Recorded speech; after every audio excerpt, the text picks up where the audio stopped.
अरे असे बसलेत काय सगळे? घ्या जेवायला.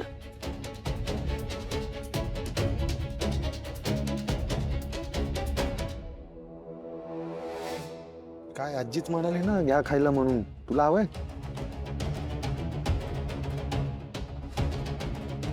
स्वानंदी मॅडम तुम्ही घ्या. नाही नको. असं कसं स्वानंदी मॅडम?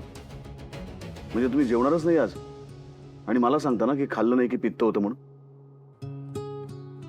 तसं नाही, मी भूक लागली तर नंतर खाईन. तुझा काय प्रॉब्लेम झालाय ताई? नाही तुझं तर सगळं चांगलंच झालंय ना, म्हणजे तू जे प्लॅन केलं होतं ते तर सक्सेसफुल झालंय. भूक तर माझी मेली आहे ना. सुष्मिता, ताईशी असं नाही बोलायचं. का नाही बोलायचं? तिने माझं रिसेप्शन खराब केलंय, माझ्या सगळ्या फॉलोअर्स समोर मला तोंडाशी पाडलंय तिने, सगळं डिस्ट्रॉय करून टाकलं. म्हणजे शी let me down in front of all the people. आणि मी बोलायचं नाही, साडीच्या जागी ड्रेस देऊन मला तोंडावर पाडलंय. सगळे लोक मलाच बोलले आणि मी काहीच बोलायचं नाही. काहीला जाऊ दे सुश, झालं तर झालं. आता अन्नावर नाही ना राग काढायचा आपण. Good girl. मी नाही काढणार आहे, माझा ना मूडच गेलाय.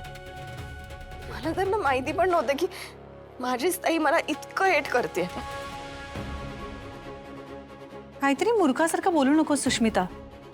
आता काय करू मी कसं तुला पटवून देऊ की मी नाही असं काही वागले. मी आई बाबांची शपथ घेऊन सांगते, तुला जी पिशवी पाठवली होती त्याच्यामध्ये साडी आणि शेलाच होता. आणि मी बघितली होती पैठणी. म्हणजे मला पैठणी दाखवून ती सरळ तुमच्या खोलीकडे आली. पिशवीमध्ये पैठणीच होती. एक्झॅक्टली. मी पण आई बाबांची प्रॉमिस घेऊन सांगते की त्या पिशवीमध्ये फक्त तो ड्रेसच होता जो घालून मी आले होते. पण मग पैठणी कुठे गेली? हे तू ज्याच्याकडे पिशवी दिलीस ना त्यालाच विचारायला हवं नाही का?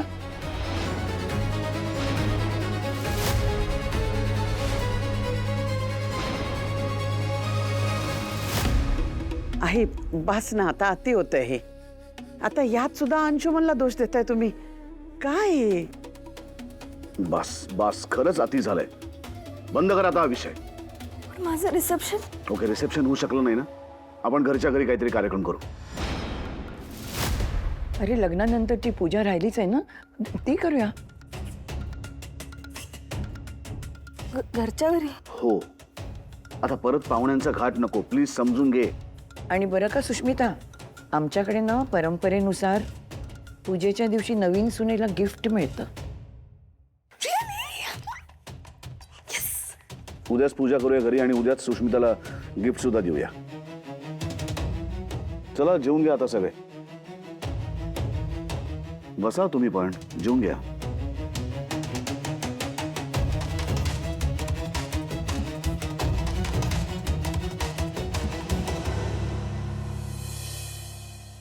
तुझी हिम्मत कशी झाली सावत्र शब्द उच्चारण्याची? आज तागायत या घरामध्ये सावत्र हा शब्द उच्चारला गेला नव्हता, पण तू सगळ्या लोकांसमोर नंदूला सावत्र म्हणालीस. जरा आठव, तिनं तुझ्यासाठी माझ्यासाठी या घरासाठी काय नाही केलं. हा, सगळ्यांसाठी सगळं तिनं केलं आणि तू तिला सावत्र म्हणालीस. काय वाटलं असेल नंदूला? झालं बघा, मला बोलताय तुम्ही माझी हिम्मत कशी झाली. स्वतःकडे बघा जरा. आत्ताही तुम्हाला ना तुमच्या नंदूचंच दुःख जास्त वाटतंय. सुष्मिताचं काय? हा, सगळ्यांच्या समोर स्वानंदीनं बिचाऱ्या सुष्मिताला तोंडावर पाडलं. तिनं चुकीचा ड्रेस आणून दिला ना, मग हे तिनं काय केलं आधी मला सांगा. ही सावत्रीपणाची भावना नाहीये का? हा, यामध्ये सगळी चूक सुष्मिताची आहे. आपण कोणत्या कार्यक्रमाला चाललोय, आपण काय घालायला पाहिजे, एवढं साधं डोकं तिला वापरता आलं नाही. बरोबर आहे, बरोबर आहे, बरोबर आहे. सगळी चूक माझ्या मुलीचीच आहे. तिने प्रेम केलं, चूक केली. तिने लग्न केलं, चूक केली. तिने स्वतःच्या बहिणीचा सपोर्ट मागितला, चूक केली. तुमची मुलगी म्हणजे अगदी सर्व गुण संपन्न, नाही का? आणि सगळ्यात मोठी चूक जर माझ्या मुलीनं काही केली असेल ना, तर तिनं तुमच्या मुलीवर विश्वास ठेवला. काय बोलतेस, तुला कळतं का? हा, तुमची मुलगी, माझी मुलगी, काय चाललंय तुझं हे? हा, कधीपासून करायला लागलीस हे सगळं? का खोटं वाटतंय का हे सगळं? स्वानंदी आहेच ना तुमची मुलगी. तुमची? तुमची नाही, आपली मुलगी. नंदू ही आपली मुलगी आहे. रोहन आणि सुष्मिता सुद्धा आपली मुलं आहेत. सख्ख आणि सावत्र असं या घरामध्ये नाही. बरोबर आहे ना? मला पण आधी असंच वाटायचं, पण आज स्वानंदीनच सिद्ध करून दाखवलंय की ती फक्त तुमची मुलगी आहे. चुकीचा ड्रेस तिनंच दिला ना रिसेप्शन मध्ये सुष्मिताला घालायला. लग्न झाल्यापासून नुसती छळतीयस तिला. काय केलं अजून तिने? बस झालं यार आई. तू ना नंदूताईला दोष देणं बंद कर. ती ती असं चुकूनही कधी करणार नाही, कळतंय का तुला? हा ग बैस. आई आई तुम्ही नेहमी रागात बोलता, रागाच्या भरात बोलता. वी गेट इट, पण काही काही एकदा बोललेले स्टेटमेंट्स आपण परत नाही घेऊ शकत, आणि त्यामुळे फॅमिलीमध्ये कायमचा डिस्टन्स निर्माण होऊ शकतो आई. आणि प्लीज हे आपल्या फॅमिलीच्या बाबतीत प्लीज हे घडू नका. झालं तुझं? ग बसत. तू गप्प बाईस. बरोबर बोलतीये अधीरा, काही चुकीचं बोलत नाहीये ती. अगं तू डोळे झाकून त्या अंशुमनावर विश्वास ठेवलास आणि स्वतःच्या मुलीला त्याच्या सुपूर्द करून टाकलंस. आणि नंदूचं काय? भले ती तुझी मुलगी नसेल, पण तुझ्या समोर लहानाची मोठी झाली आहे ना ती, तिच्यावर विश्वास ठेवणं तुला एवढं जड गेलं? अंशुमनना माझा विश्वास संपादन केलेला आहे,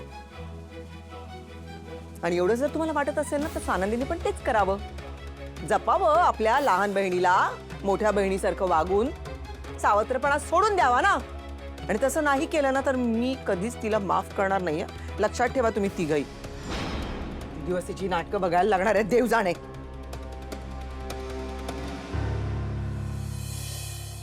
गुरुजी हा. हे घ्या. तूप, चंदन, कापूर. हो. अजून काही हवंय का तुम्हाला? थोडी फुलं लागतील अजून. हो का? मी आले, लगेच घेऊन येते. हा. गुरुजी सुप्रभात. सुप्रभात. सगळी तयारी झाली? हो हो, व्यवस्थित.